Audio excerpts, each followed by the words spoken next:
Hi guys, welcome back another video. Today in this video we will talk about how to cancel Ghibli fiber internet connection. So all official steps you can see on your screen. So let's get started. So my dear friends, I want to tell you only one thing, that is like if you really want to cancel your connection or if you really want to disconnect your internet connection, that this is the only method. You need to contact on this number. Okay, the phone numbers you can see on your screen. This is the number I will show you.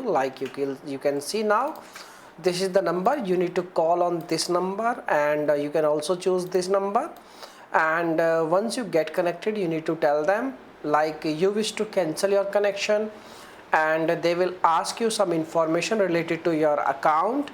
You just need to simply provide your information, and after confirmation they will guide you how you can cancel your you can say Ghibli fiber internet connection. Okay, so this is the only method and there is no other way by which you can cancel your connection. So this is the simplest and the easiest method by which you can cancel your connection. Okay, so if you're facing any issue, you can make a comment.